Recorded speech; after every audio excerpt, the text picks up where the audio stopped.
welcome in this new episode of Inspirations. That's my podcast about knitting and yarn dyeing. You can find my hand-dyed yarns in my Ep6 shop, and I'm updating the shop once a week on Mondays. So if you're new to the podcast, welcome.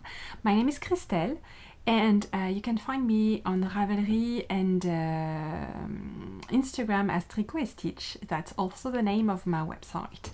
And the way that the shop works is that I'm sending out a newsletter every Monday afternoon at 5 p.m. Paris time. I'm uploading a new podcast episode every Monday as well at 5 p.m. and the shop is updated once a week on Mondays, except when there's a fiber festival. But I've just had 2 fiber festivals in a row, 2 weeks apart, and now we're going to go back to the usual rhythm of the shop with weekly shop updates. So I hope you're doing well, and if you are a returning viewer, welcome back. It's always a pleasure to have a little moment to sit with you and chat and talk about knitting, and yeah, that's cool. So today I'm going to talk to you about what? I just wanted to debrief you about the Fête de la Laine, which was my the fiber festival I had last weekend. Just a hint, it was great. Then I wanted to announce the winner of the FO Fanfare for the month of January. That's the monthly CAL.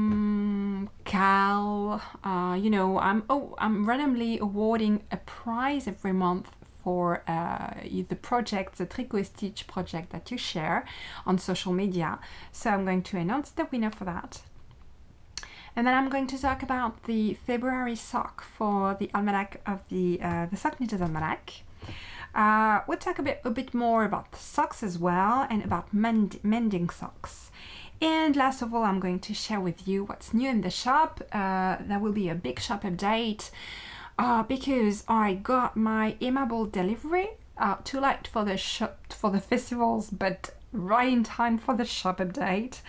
And there will be a lot of things in the shop, guys, today, because 2 festivals in a row, lots of yarn, lots of kits. So I'm going to take you through basically the shop update. Let's start with the Fête de la Laine. So the Fête de la Laine is the very first show I participated in as an indie dyer, and actually the first time I joined this fiber festival was the first edition of the fiber festival. So it feels really like home for me to participate in that festival. And as usually, it was fantastic. Although there were a lot of restrictions due to the COVID crisis, we couldn't eat. We had to wear a mask all day. There was no food, no drinks whatsoever. So that is a bit. It's really sad. It's a really dommage that we can't have a bite. But anyway, it was great. Lots of people. It was amazing to be able to talk with a lot of knitters. A lot of you came to the booth to tell me you were really enjoying the podcast. That's always something that I love hearing. Thank you so much. It means the world to me when you tell me that it's really a moment that you look forward to. A lot of people told me that I was always smiling. I am not, actually. I am always smiling when I'm, shooting the podcast, because it is something that I truly enjoy doing. I feel like I'm connecting with you guys thanks to the podcast, and it's really something that I enjoy. And that's why I'm always, feeling good, and I think sharing the good vibes with you when I'm recording the podcast. I don't want to promote, however, that I'm always that smiley and I'm always that happy. I have my down times as well. I was sharing with you, I think 2 episodes ago, saying that I was like starting all my days like, am I going to cry? No? Okay, so yeah, it's not always like that. I don't want to promote something to you like I'm always this happy and always smiling like this. That's not true, but it's true that recording the podcast is a real highlight of my week, and I think it shows when I'm with you. I'm happy. That's bottom line. Okay. Yeah, so lots of business-wise, it was great. I mean, fantastic festival, and I really enjoyed it. But I was completely wrecked afterwards.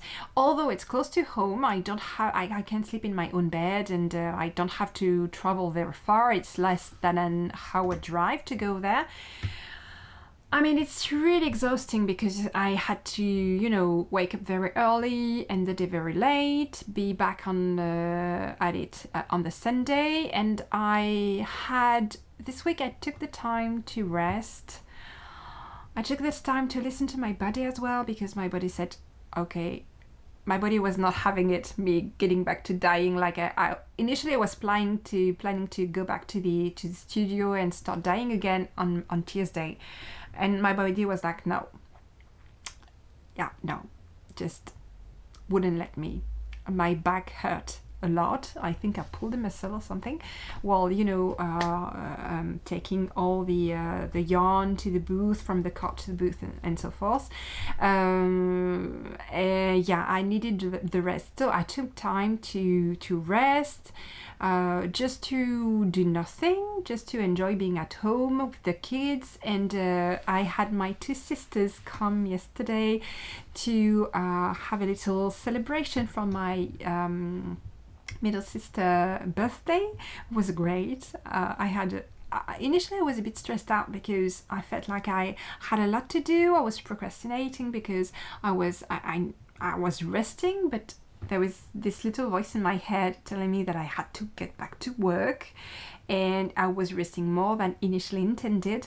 And then my sisters told me, could we come over, just to celebrate Audrey's birthday with you and the kids? So we were like 3 adults and that's 8 kids. 8 kids between 14 and 3 months. So initially I freaked out and I said, okay, let's do this. And as soon as I hang up, I was like, oh no, no, oh no, the song on Instagram, okay, the reels, like this. And I was like, what am I going to do? I'm not going to cook. I'm okay. I was completely freaked out, and well, I let go. I relaxed.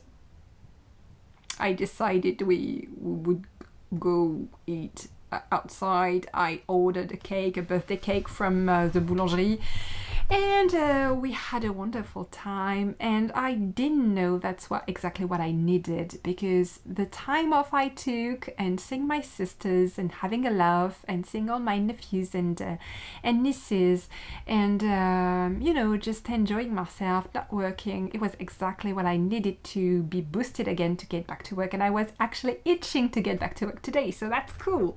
That's very cool. And I think that's something I need to process going forward. When I'm procrastinating and I don't want to get to work, it's not because I don't like what I do, it's because I'm tired. I need rest. I need rest without the guilty feeling of resting instead of working. And that's really something I must work on as a solo entrepreneur. I really need to work on that. Accept that I need rest, and once I'm rested, I'm just back on my feet and happy to get at it again. So yeah, that was good. That was so good. So that's the debrief. And actually, I'm not going to talk to you about the winner just yet, because I mean, there's things that need to be said about socks, okay?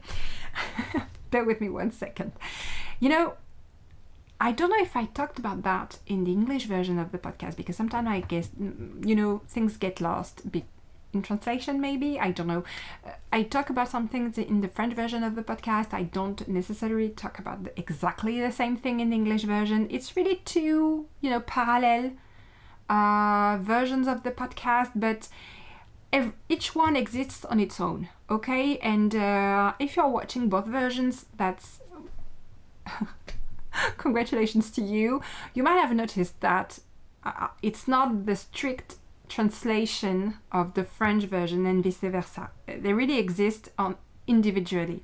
So I don't know if I talked to you about that, guys, in my episodes, but the thing is, I don't have much hand knitted socks left, because some of them are really in a poor state because I used them so much, and some of them, my eldest daughter is in charge of running the washing machine, and I mean, it's been a disaster knitting garments wise, and she's felted a mind-boggling quantity of socks. Okay, some are so small like this because I'm a size 9, so that's this. Some are as little as this as right now because she put them in the dryer. Oh my god, sometimes I cried about it, okay, because I was so mad. And I mean, we've been over that with her, and she's not just not having it, she doesn't want to sort the laundry. She doesn't want to do that. So after, I think, 3 pairs of perfectly good hand knit socks ruined because they went too hot in the washing machine and then to the dryer, some of them took me literally years to complete because I'm not usually a monogamous knitter and make huge pauses between projects. I decided to separate all the... I mean, you might wonder why it took me so long. Okay, right, because I really thought if I made her understand how important it was, she would see my point and be careful about it, be mindful about it. But she's 14 and she absolutely doesn't care. It's not a problem, okay? Her mission is to run the washing machine. She will put everything in it and she doesn't want to hear about it, okay? That's it. We have to deal with it, okay? If we're not happy, we have to find solutions. So what I did is I decided I would stash away all the dirty knitted garments in somewhere safe, and then I will run the washing machine on the wool program myself once they're ready. There is enough of them. So to avoid future felting of socks, because I mean, I think she's trying, but really she's always doing things in a hurry, and she's not doing it on purpose. But anyway, enough said. The thing is, on the French podcast, I kind of complained, that I didn't have any hand knitted socks left, almost nothing, and that was really a pity for me. Like, I mean, I'm a knitter, I've been a knitter for over 10 years now, and I'm really passionate about socks, okay? I even have this Almanac sock knitter thingy that I have every month with a pattern of socks. I'm really passionate about socks. I mean, if I don't have any hand knitted socks, who has any, okay? So after that, a client of mine, which is like really adorable, reached out and told me, oh, that's really not, that's so uncool, and I wish I could knit you some socks. Just send the yarn over to me and I will knit you some socks, because you can't stay like that.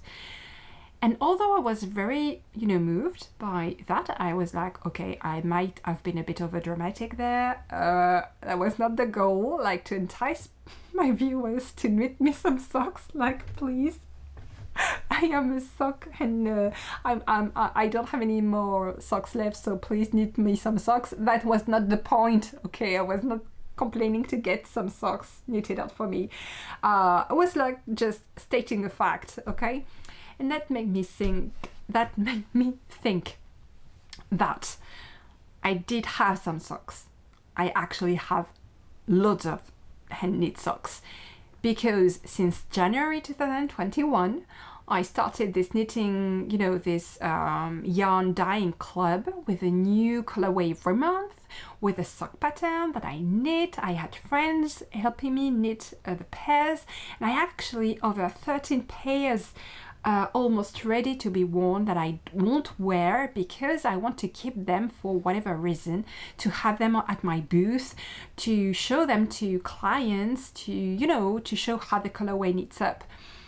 And then it struck me, I don't have to have a pair of socks to show how the colorway knits up. I mean, I can have knitted samples. I don't have to have a pair of socks. Yeah, it's true that I like to show off the pair of socks that I knitted out of my yarn to show the pattern suggestions for the month and everything. But I can perfectly do that as well with pictures. I can, you know, take beautiful shots of the finished socks and have like a leaflet on at my booth for people to browse and see all the beautiful socks that I knitted out of my yarn. And I can just have the socks for me. And that's over 12 pairs of socks, guys, that I have already knitted on it, almost. Okay, some need finishing, some needs blocking, some need the second half, okay, second sock. But I mean, I have to, I don't want to say that I don't have any socks anymore. I have lots of socks, and I've decided to, you know, claim back those socks, if that makes any sense. Okay, so some of you must be like, wow. So I decided to start a box of socks. Okay, this is how it's looking right now. It's not all Almanac socks from 2021. There are my old socks as well. Some of them need to be patched up. Some of them needs to be just a little care. For example, that's a pair that my daughter felted. But actually the good thing is that it was a bit big for me to start with, and now it's the perfect size. It's just that it's not looking as, you know, dashing as it was when it was freshly knitted, but I'm going to try and you know, block them again, and that's a pity because I mean it was really a pattern that I wanted to knit for ages. It's the lingerie socks from Knitty, and it's a beautiful pair of socks, and I really hope I can salvage them. I'm working on it, and I decided to, well, another example of felting that happened is this scrappy sock. You see, this is like cardboard. The rest was superwash, but not this not this thread. So yeah, some needs clearly some love. There are some holes in there because I tried to do a magic knot sometimes just to tie the different scraps of yarn together, so I need to work on that, and I need to basically give my socks, my hand knit socks, some love. And that's totally worth it, because when you think about it, it takes so much time to knit a pair of socks, like I think around like 20 hours, something like that. So it makes sense just to spend time cherishing them and enjoying them, because it's true that once you've tried hand knit socks, you don't want to wear anything else unless it's very hot weather and you want to be barefoot. But otherwise, I mean, if I could wear hand knit socks from like September through to May, I would. Okay, I totally would. So there are some in there from the Almanac. There are some in there that were gifted to me. There are some in there that are with my own hand dyed yarn. Some not. Some, I mean, lots of things. But I'm determined to be cherishing those from now on. And just 1 second, I need to. So let's continue on the sock subject. I decided also to, you know, train myself in mending, because that's the other half of the coin. When you want to take care of your hand knit socks, you have to be able to do some mending, and that's something that my grandmother used to do, and she did that so wonderfully well. It was, you know, so well made and long lasting. And I remember when she was patching up my trousers at the knee, or patching up darning some socks, or repairing some sweaters. I mean, she used to do that, and I really enjoyed having all the things that she repaired. And I remember how she did it, and it was incredible, because it was even tougher when she was finished with that, with the garments, as when they were new. You see, that the repairs she did on the garments were lasted longer than the rest of the garment, if that makes sense. So, continuing with this, you know, cherish your hand knit socks topic, there is a book that I bought recently, which is Mending Life, and it's really a beautiful book, beautiful. And I mean, I really love, like, there is something very practical about this book, about how to repair clothes, and how to take care of them, how to repair different types of damage done to the clothes. But also, you know, it's a handbook for repairing clothes and hearts, because there's something deeply mindful about, you know, repairing your garments, something very good for the soul, if that makes sense. And that's really something I want to do more, find time to do that in my life, to give love back to the garments that I love. And one thing that is really cherished in my family are socks, hand knit socks. My sister, who is not a knitter yet, but is really motivated to become one, I've gifted her some hand knit socks a few years back. I've started gifting her some hand knit socks, and it's really something that she enjoys tremendously. It's really a source of comfort for her, comforting, like, for her feet, but also for her whole being. She enjoys, like, when she gets home, putting on her hand knit socks.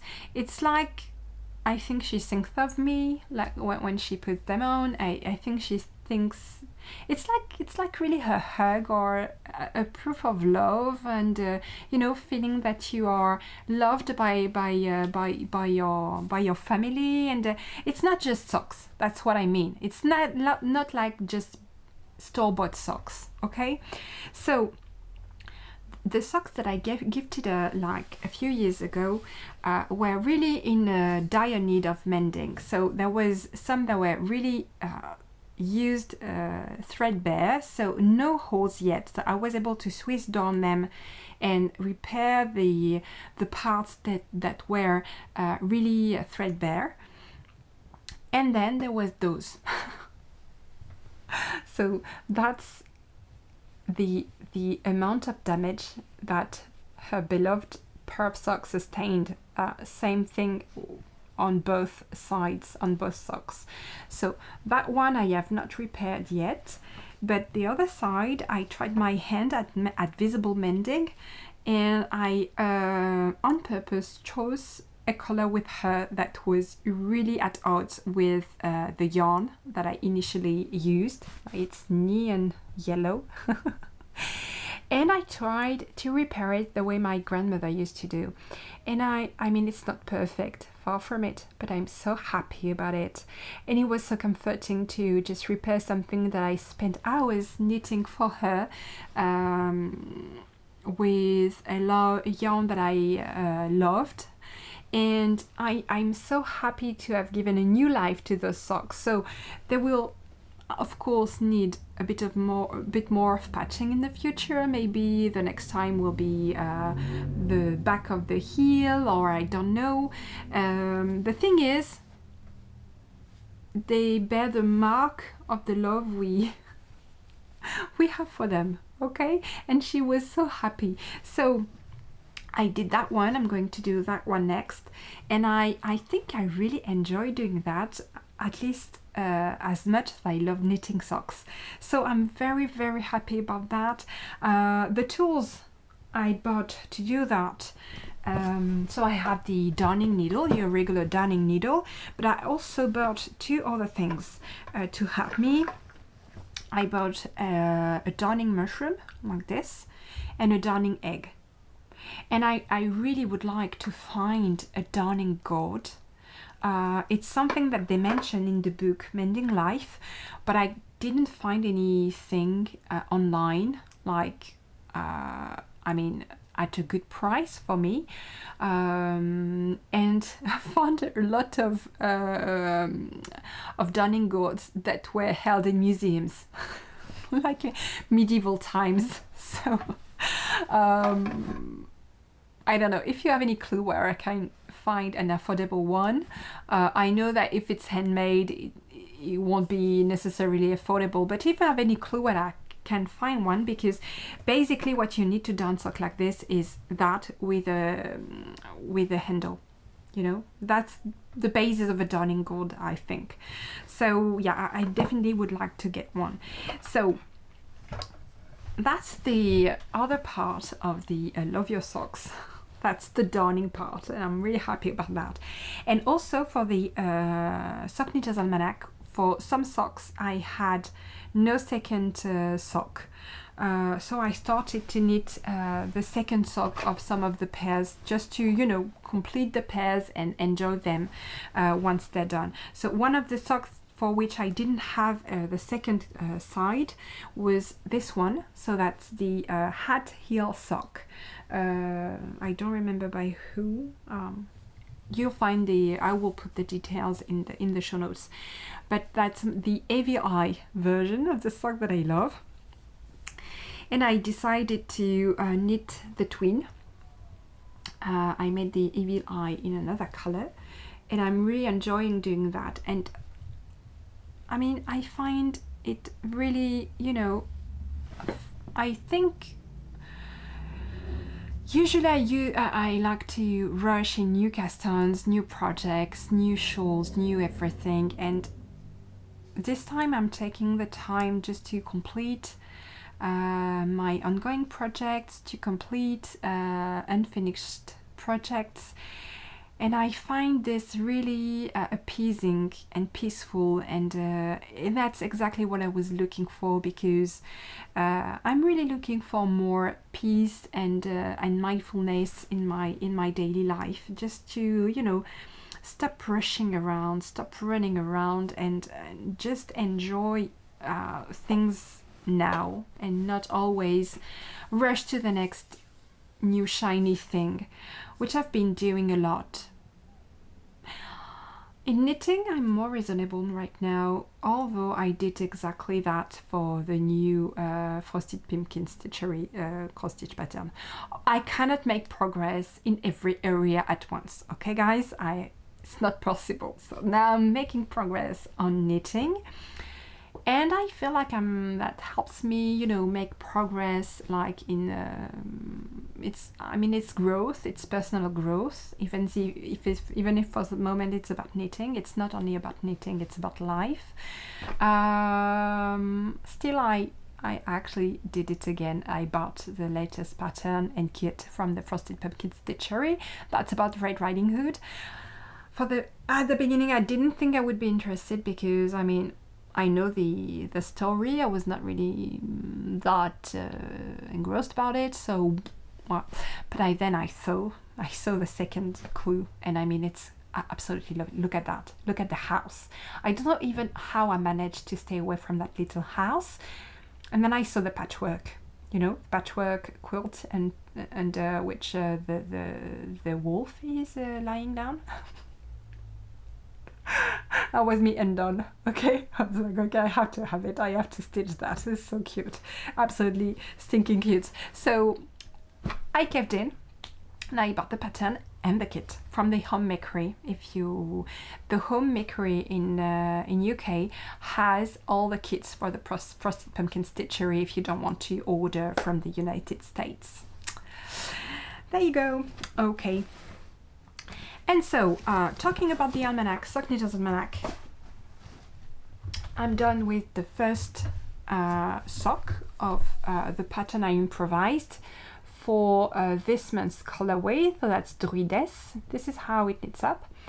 And you know, it's the ostrich plumes that I took exactly as written, but I closed the yarn overs just to have something a bit more warm in terms of fabric. So it kind of, you know, it's a bit of ease, so you might want to up the number of stitches if you want to knit this pattern like this.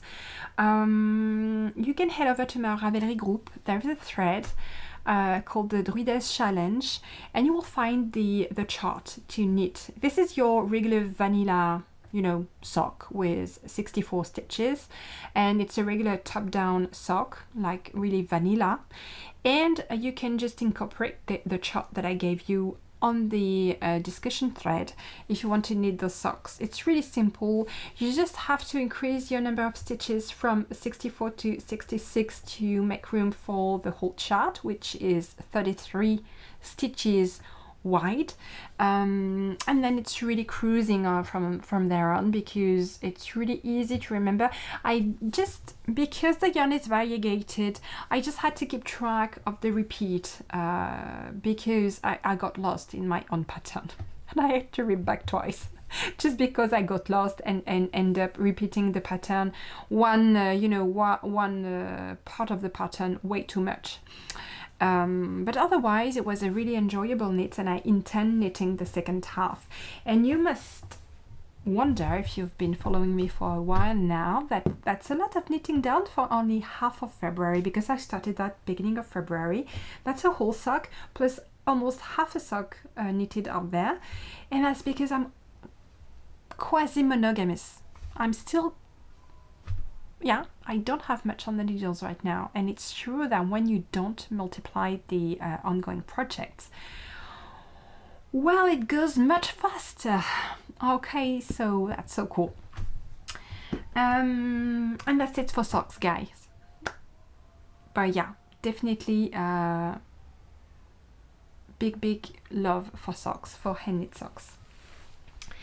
I just forgot to show you what I bought at the festival, what I was exhibiting. I wanted to share that with you because it's really very cute.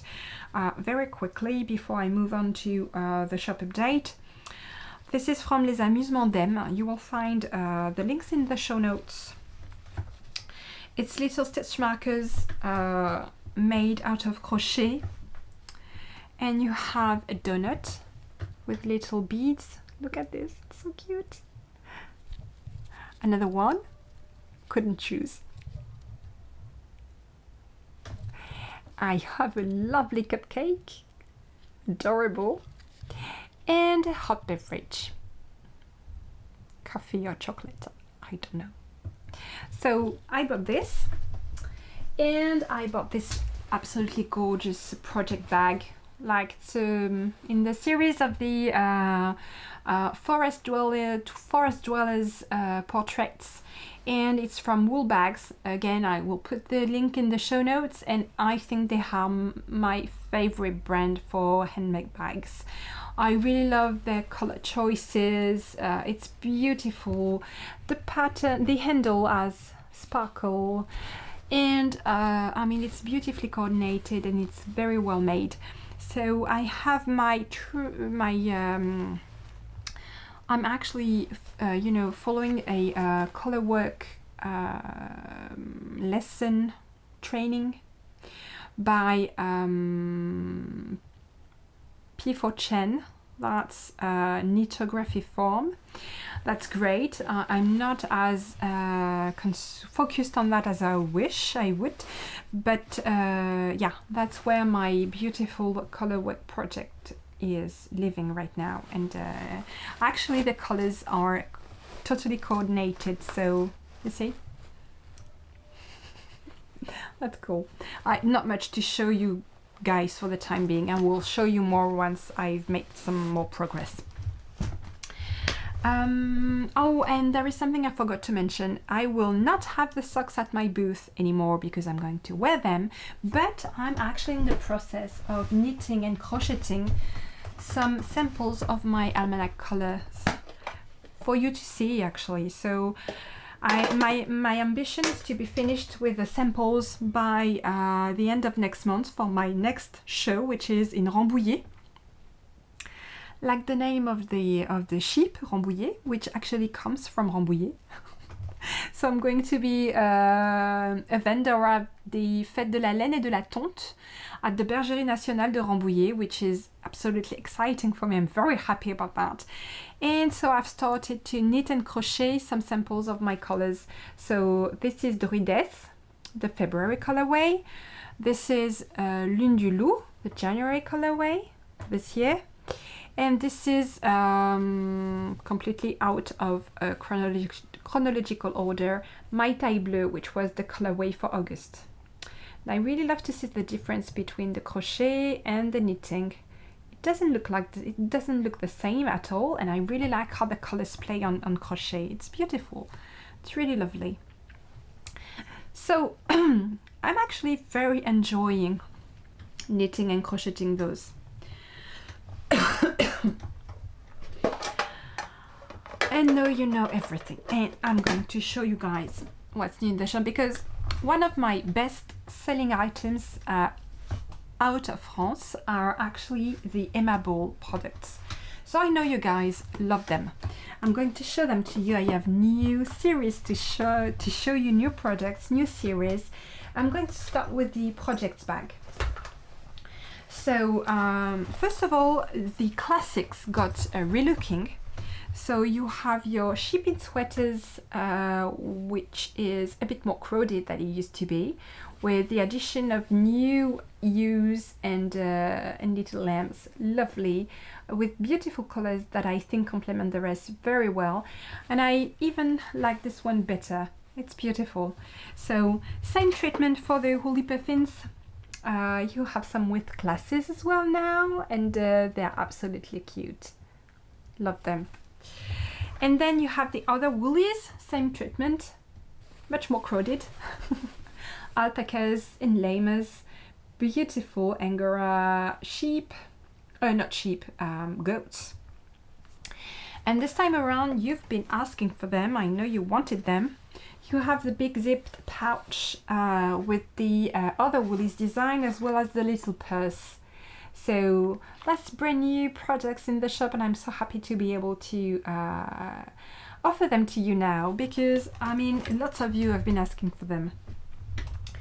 Then I have a brand new series to share with you. Again, you've been waiting for them because I've been talking about that almost non-stop for the past 2 or 3 months, I think. That's the kittens in mittens. Oh.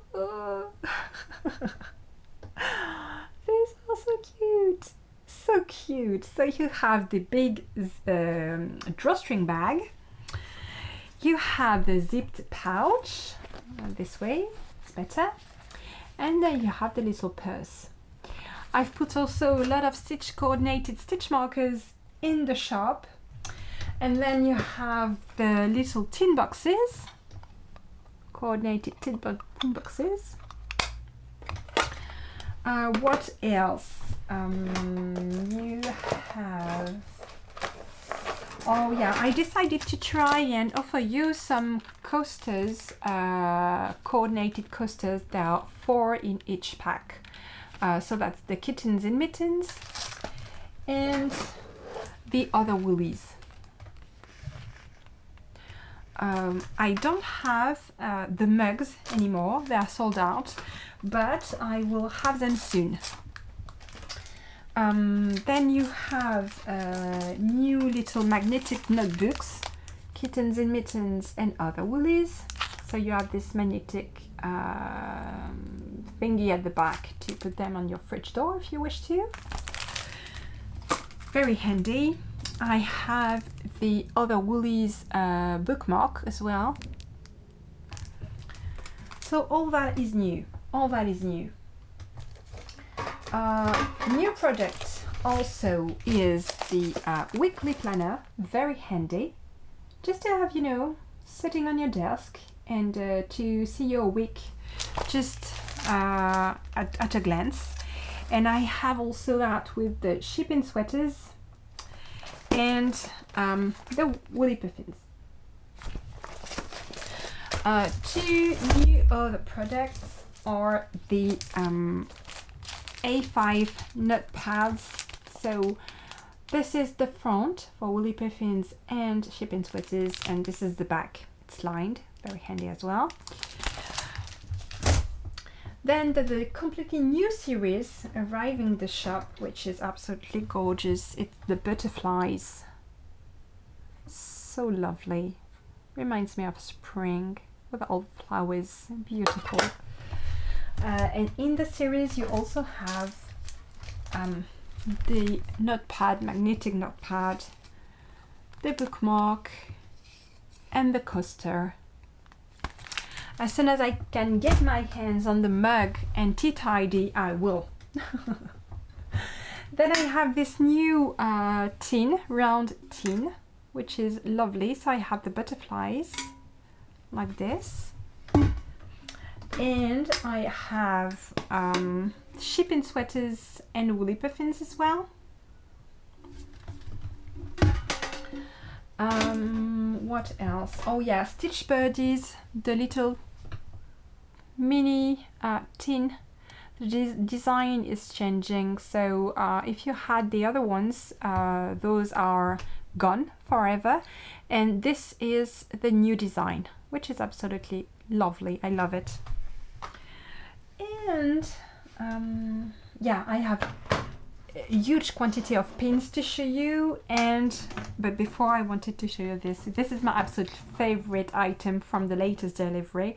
It's a set of 3 tin boxes for like biscuits, but it works very well for yarn if you want to have my point of view. So the first one is shipping sweaters, which is lovely. The second one is woolly puffins.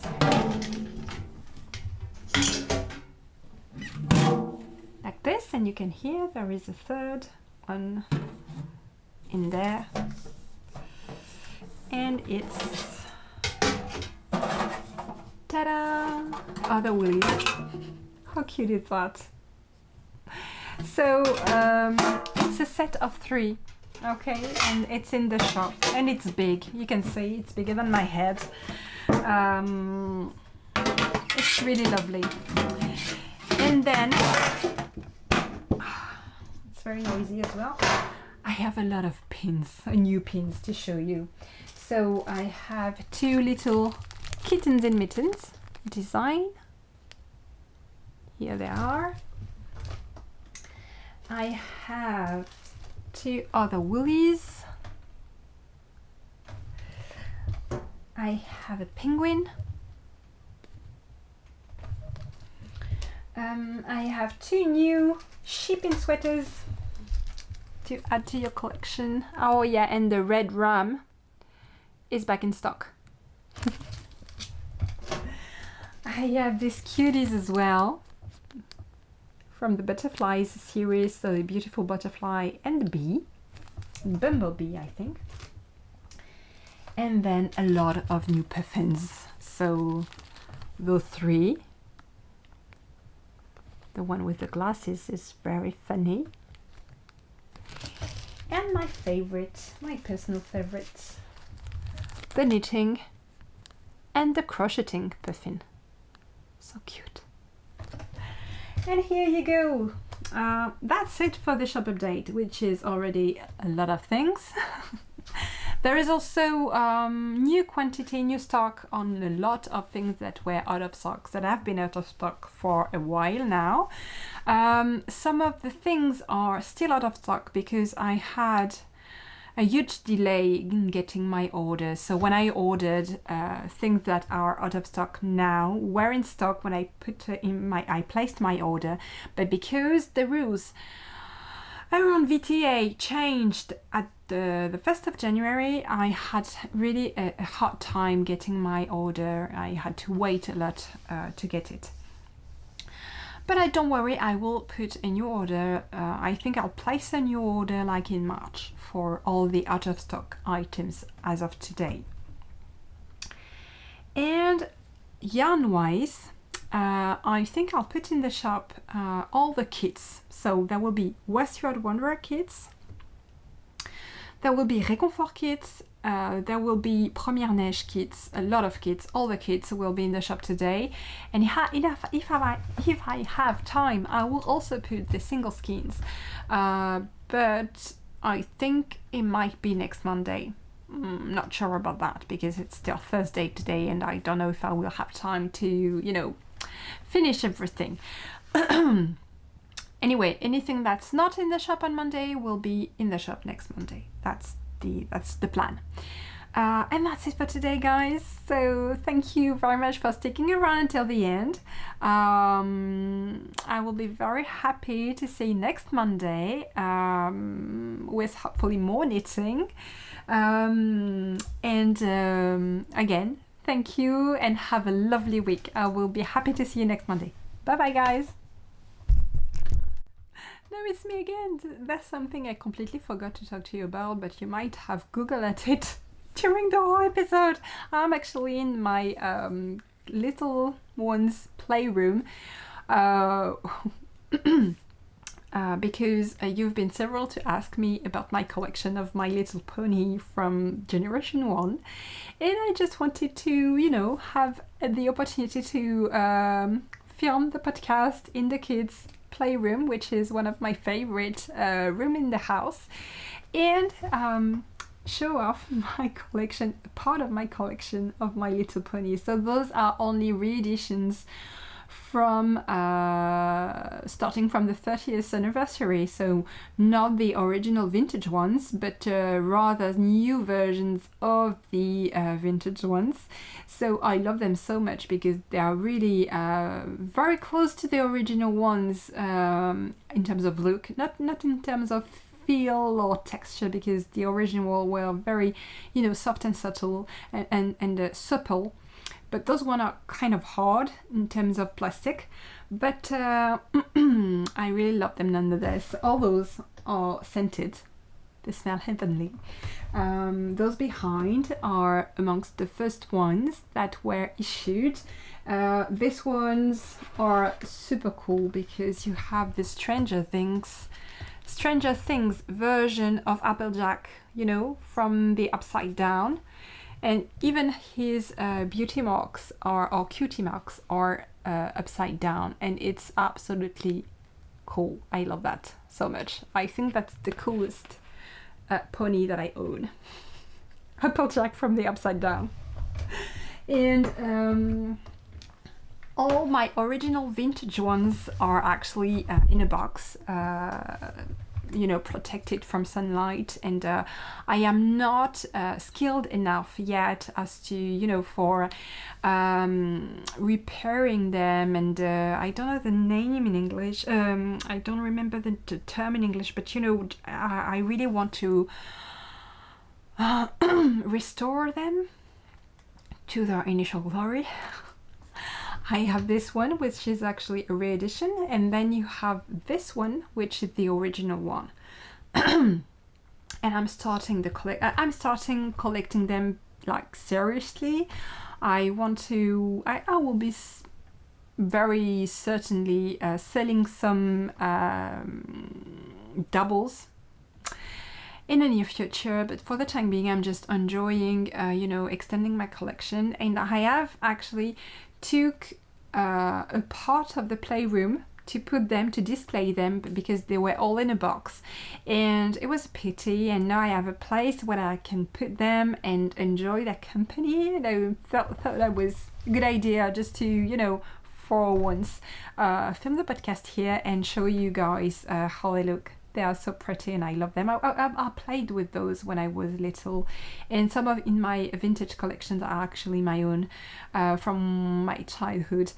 So, and last thing I wanted to tell you is that in there, some of them I didn't have when I was a child because actually my parents didn't have a lot of money, and I had some, but there were many of them that I couldn't have, but I loved them nonetheless because some of my friends had them, and I was like mooning over them. And now, as a grown-up, was able to buy the reedition versions of those that I was mooning over when I was a child, and I was happy to finally get them. For example, the one that are sitting like seashells here was a huge favorite of mine when I was little, but I couldn't have her. And also that was the thing, that when a collection was passed, there wasn't a way to buy them afterwards, you know. It was really a series kind of things. They were out by waves, and once the wave was over, it was another wave, and you couldn't find the ones from the previous wave in the shops anymore. So that's why those were available for a very limited quantity of time. And yeah, that coupled with the fact that we didn't have much money, wasn't able to have them. So this one was a huge favorite. This one's too, the one that is seated and yellow as well. They were very rare. That's actually the only two of the collection that were sitting. This one as well, Minty. I loved her, but I couldn't have her when I was a kid. I mean, yeah, and now I have her. Yeah, I mean, so I'm very happy about those, and it's a really feel-good collection, and I really like to be in this room, and I usually have a little, you know, there is a little chair in there. I come to knit and just be in the room and see them. It's something feel good for me. So how was it? Just to not to let you in the dark about why I had so many ponies behind me. I didn't even talk about that during the whole episode. Sorry about that, guys. So see you next week. Bye.